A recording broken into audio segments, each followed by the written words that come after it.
Hello, people from District 10. I'm Dave Sevigny, and I am your council person. And I'm here today with Jeff Herron. He's the manager of the Office of Homelessness Prevention and Intervention. Jeff, thanks so much for being here with us today. Thank you for having me. I really appreciate the opportunity. Yeah. Hey, tell us a little bit about what your office does. Yeah. So the Office of Homelessness Prevention and Intervention is the small but mighty office that coordinates the activities of our local homelessness response system. So we serve as the local continuum of care need and bring together various different stakeholders to try to meet the needs of persons that are experiencing homelessness here in Fayette County.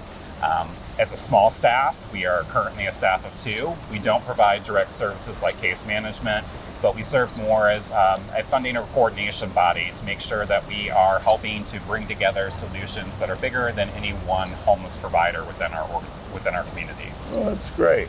You mentioned continuum of care. Tell the folks from District 10 what that means. Yeah, so the U.S. Department of Housing and Urban Development, or HUD, tasks each community with coming up with a continuum of care, and that is the constellation or network of providers that work to meet the needs of persons experiencing homelessness. They are to facilitate opportunities like emergency shelter and permanent housing, access to things like mainstream benefits and basic needs, and facilitate opportunities for things like education and employment. Great. So the folks in District 10, I've done a variety of neighborhood meetings, and they're telling me occasionally they're seeing either an encampment in a certain location, sometimes in parks. Sometimes they're just seeing someone that they think may be living out of their car. What are the avenues that to engage the city and your office? What should they do when they see things like that? Yeah, so housing is a really big issue. There could be a lot of individual issues within that bigger topic of housing. So the strategies and interventions might look a little bit different, but one thing is that my office can definitely serve as a resource and information hub. We can take whatever the situation is and guide people in the right direction. If it's something like a person who might be living in a vehicle or in an outdoor space like a park, we can connect them with a street outreach team, which can provide mobile-based services to make sure that people have access points to things like permanent housing. There might be slightly different issues if we're dealing with a homeless encampment that might involve some issues of public health and public safety that we need to address. And sometimes issues are not a literal homeless situation. Sometimes it's someone that needs advice about a landlord that might be willing to work with a previous eviction on someone's record, or maybe someone just needs information about how to apply for income-based housing. We might not handle all needs in-house, but we can definitely review a situation and point people in the right direction. So you manage both the homelessness prevention piece of it and intervention. So on the prevention side, how do we typically engage those people?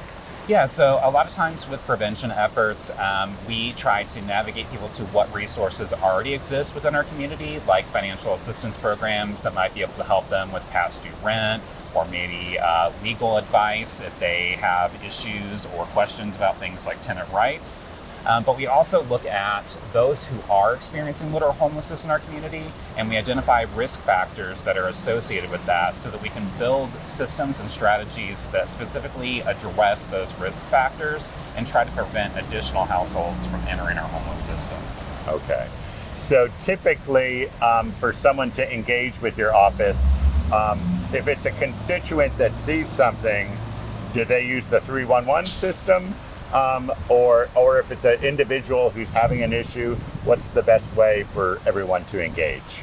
Yeah, so 311 can definitely get a call to us. If it's an issue like reporting an encampment, that's a perfect way to reach out. If it's something where someone really wants to review a situation or a need with us, they can reach out. We have staff that can direct them to basic resources like shelter within our community, or connect them with someone like myself or Marissa Webb, who can talk to them a little bit more in depth when there might be a more complex situation that we need to try to facilitate a solution for. But persons can also just reach out when there isn't a specific need. If they just want to get involved or want information, they can reach out to my office, or even better, they can attend a continuum of care meeting and get to know more about the providers and the strategies here in Lexington. Great. Is there a web address that they would go to typically to engage with you guys, or is there a phone number? What's the best way for that to take place? Yeah, so calls from my office go through the Department of Grants and Special Programs. They can be reached at 859-258-3070. People can also go to the Continuum of Care's website. Locally, our Continuum of Care is branded as the Lex End Homelessness Continuum of Care, and that's going to be located at lexendhomelessness.com. Well, that's great.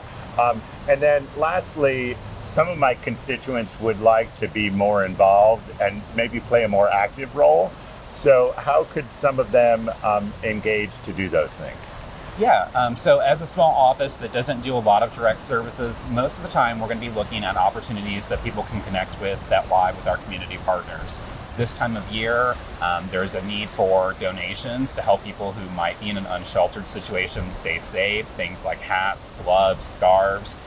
We're definitely happy to connect them with organizations and help them figure out what the needs of those particular organizations might be.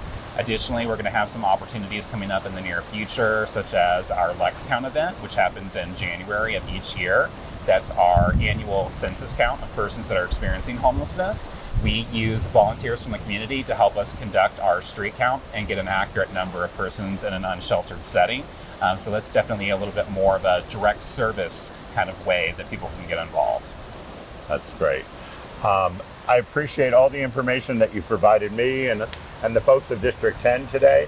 Any last words, anything that you really would like those folks to know that might help us all work on this situation?